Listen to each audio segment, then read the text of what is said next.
सबसे बड़ा हिंदी का अपन डिस्कस करते हैं, हिंदी का होवर रहता है सर जो इंग्लिश मीडियम से आए हुए स्टूडेंट्स हैं उनके दिमाग में। कल जो बच्चा हिंदी मीडियम से पढ़ के जा रहा है उसको तो एनआईटी में जाके दिक्कत हो रही है। हाँ। और जो इंग्लिश मीडियम से पढ़ के आ रहा है उसको यहाँ हिंदी में दिक्कत हो रही है। हम जाते हैं हिंदी से, फिर इंग्लिश में चले जाते हैं, फिर इंग्लिश से फिर हिंदी में आते हैं, तो हमारा क्या है कि बीच में रह जाते हैं हम, ना इधर के बचते हैं ना उधर के बचते हैं। ये सिचुएशन सबके साथ में होती है। हिंदी वाला जो पेपर है इंग्लिश मीडियम वालों के लिए ये ओवर रहता है कि मैं कैसे कर पाऊंगा, और जो हिंदी वाले स्टूडेंट्स हैं उनके लिए ये ओवर रहता है कि यार मेरी स्पेलिंग मिस्टेक हो गई, मेरे साथ ये इशू हो गया, सोशल एस्पेक्ट में मेरा क्या होगा। तो हिंदी वाला पेपर है इंग्लिश मीडियम वालों के लिए मैं उस 3 पार्ट में डिवाइड करके 2 पार्ट में डिवाइड करता हूँ। 2 पार्ट में ऐसे 30 नंबर का अपना ग्रामर है, 20 नंबर का अपना ऐसे है निबंध लेखन, उसको मैं 50 नंबर को एक साथ ही रखता हूँ। ठीक है, उसको मैं अलग से नहीं लेता हूँ। ठीक है, उसमें भाग ए, बे और से आते हैं। 30 नंबर का सर ग्रामर होता है, 50 नंबर का फिर उसमें एक पद आता है जिसको सॉर्ट करना होता है, उसके 2 क्वेश्चंस के आंसर देने होते हैं। हमारे टाइम में पहला क्वेश्चन ये था, दूसरा एक लेटर लिखना था, एक कार्यालय पत्र था, एक ज्ञापन शायद मेरे हिसाब से था, वही है सब। 5 क्वेश्चंस इस तरीके से अपने डिवाइड किए होते, लास्ट में एक निबंध था 20 नंबर का। तो 30, 50, 20, तो मैं इस 50 को एक साथ ही रख के बात करूंगा सर, कंफ्यूज नहीं हो स्टूडेंट। 30 को मैं एक साथ ही ग्रामर और जो निबंध है उसको एक साथ ही रखूंगा, और 50 नंबर का जो बीच का पोर्शन है उसको एक साथ ही रखूंगा। तो पहले इंग्लिश मीडियम वालों के लिए अपन बात करते हैं, हिंदी मीडियम तो ज्यादा हल्के में लेते हैं, उन लोगों के साथ धोखा होता है क्योंकि वो हल्के में लेते हैं उस सब्जेक्ट को। तो इंग्लिश मीडियम वाले जो स्टूडेंट्स हैं उनमें 30 नंबर में से आप ये तय कर लें कि आपको कैसे भी करके आप इजीली, ज्यादा भी आपको मेहनत नहीं करनी है, क्योंकि उसमें जो हिंदी मीडियम वाले हैं वो चाहे आपको लगता है कि ज्यादा अच्छे हैं, आपसे अच्छे हैं, लेकिन जो ग्रामर है उनको भी उतनी आ रही है जितनी आपको आ रही है, उनको कुछ अलग से नहीं आता है। जो आपने 10 तक पढ़ी है उनने वही पढ़ी होती है। 11th 12th में हमारे भी उतना ग्रामर नहीं था, खत्म कर दिया था, नया जो सिलेबस आया था उसमें नहीं था ग्रामर सर, सेम सबने ग्रामर पढ़ी होती है सर। बस ये है कि आप लोग उससे टच में नहीं रहे हो तो आपके नहीं आता है वो, और हिंदी वाले उसको शब्द को और वर्ड्स को और ऐसे देखते रहते हैं, इस वजह से उनका थोड़ा नॉलेज, उनको थोड़ा कंफर्टेबल जोन में रहते हैं। बस इतना सा इशू है, नहीं जितना आपको आता है उतना इनको आता है। आपका थोड़ा सा कॉन्फिडेंस लीव हो जाए, क्योंकि उसमें अगर 2 शब्द हैं सेम लिखे रहते हैं, आप बताइए सही है ये कौन सा गलत है, 2 शब्दों को अगर अलग अलग करके बताना है। हमारे में आया था सर अपत्य और अपत्य, अब उसको हिंदी मीडियम वाला थोड़ी जान रहा है, उसको इंग्लिश मीडियम वाला भी नहीं जान रहा है, आपको पढ़ना पड़ेगा सर उसके लिए। तो आप ग्रामेटिकल चीज तो ओवरऑल पढ़नी है सर। वो तो आप जो हिंदी मीडियम वाला है वो तुरंत नहीं हो सकता उसमें, अगर वो पहले से ही पढ़ रहा होगा उसको तो उसका हो सकता है, लेकिन वो आपके लेवल पे ही है, आपसे ऊपर नहीं है वो। करेक्ट। तो 30 नंबर में से मुझे लगता है कि आप 15 नंबर भी अगर लेके आते हैं तो आप ठीक ठाक लिख देंगे, क्योंकि उसमें ज्यादा कुछ नहीं करना होता आपको। अच्छा लिखना, उसमें लिखना होता है तो उसमें बीच बीच में कोटेशंस डालिए, हाईलाइट्स कीजिए, ये सब चीजें मैं क्लासरूम में बता के आया हूँ स्टूडेंट्स को कि मैंने 40 से 50 जो अपने पद थे वो लिख लिए थे। किसी कोई महान पुरुष है उसका कोट हो गया, कोई दोहा है किसी का वो कोट हो गया, कुछ सेगमेंट फिक्स होते हैं अपने कि यहाँ से ये चीजें आ सकती हैं। अपने जो ज्वलंत मुद्दे इस टाइम पे चल रहे हैं, पर्यावरण का हो गया, प्रदूषण का हो गया, धार में बारिश हो रही है, इस तरीके के मुद्दे अपने दिमाग में रहते हैं।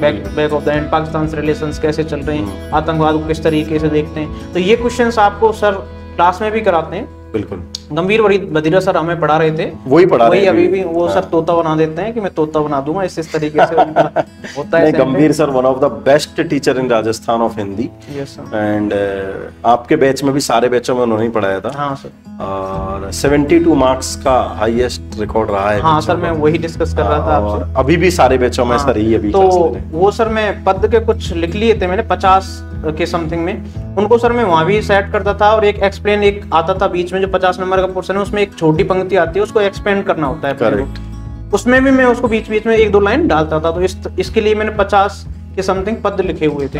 या कोई बढ़िया गद्य था 3 लाइन का 2 लाइन का, तो कोटेशन के तौर पे यूज करना है तो वो लिखा हुआ था, तो मैं इसको बीच बीच में कोट करता था और पेन से अंडरलाइन करता था।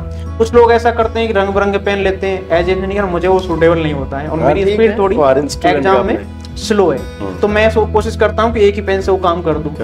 टीचर भी समझता है कि एग्जाम में ये सब चीजें इस तरीके से मैनेज होती है। तो मेरा तो यही था सर, एक पेन से मैं हाईलाइट कर देता था उसको, अगर कहीं पे इन्वर्टेड कॉमा बंद करना है, कोई स्पेसिफिक चीज है तो उनको मैं डालता था सर। मैंने 50 उनको जिस तरीके से अपन टेक्निकल के लिए रखते हैं, जो फॉर्मूला जब अपन भूल जाते हैं, तो उसी तरीके से मैंने एक पेज बनाए हुए थे, 4 से 5 पेज से, उनको सामने रखता था। सुबह अपना जो भी काम होता था उसके बाद में फिर जो चाय पीने का टाइम होता है या जो भी होता है, उसको पेपर को हाथ में लिया और उनको एक बार दिमाग में अपने सेट करता था। उससे सर मुझे फायदा ये हुआ कि मेरे पास 50 कोटेशंस थे, तो मैं जहाँ भी डालना चाहूँ वहाँ पे डाल सकता हूँ। कुछ बदीरा सर ने लिखाए थे, हमने अभी अगर नहीं लिखाए तो मैं स्टूडेंट से कहता हूँ आप लिखवा लीजिएगा प्लीज। वो कराएंगे, तो बिल्कुल कराएंगे। मैंने भी ये, अगर आपको खुद भी कहीं से चीजें आ रही हैं तो आप वो भी डाल लीजिए अपने पास में 4-5 पेज, और वो कई बार याद करना पड़ता है तब जाके, क्योंकि आपको मेमोराइज करने से ही होगा वो सब ऐसी चीजें जो अपनी नॉलेज में नहीं होती हैं। आप वर्ड बना सकते हैं जो अपना निबंध है उसके लिए, लेकिन ये चीजें आप याद करने से आ पाएंगे। बिल्कुल ठीक बात। तो ग्रामर में ये अभी इंग्लिश मीडियम के लिए ही चल रहा है सर, तो 15 मार्क्स आप इजीली ला सकते हैं सर, कोई भी स्टूडेंट ला सकता है 15 मार्क्स 30 में से, और 10 मार्क्स आप यहाँ पे ले आइए सर, बहुत ईजी है। 10 मार्क्स आप इजीली ले आएंगे, लोगों के 13-14 भी आए निबंध में, ऐसा कोई बड़ा इशू नहीं है। तो आप 10 मार्क्स यहाँ पे ले आए, आप 25 पे पहुंच जाते हैं। ये सिर्फ पास होने का फॉर्मूला है, बाकी टॉपर्स भी बन सकते हैं आप, ऐसी बड़ी बात नहीं। लेकिन लोग सोचते हैं कि भाई मैं कैसे 40-45 नंबर पे सर अभी अपन जा रहे हैं। और उसके बाद में सर एक पोर्शन होता है 10 मार्क्स का, जिसको इंग्लिश से हिंदी में ट्रांसलेट करना होता है, तो आपका वो स्ट्रॉन्ग है।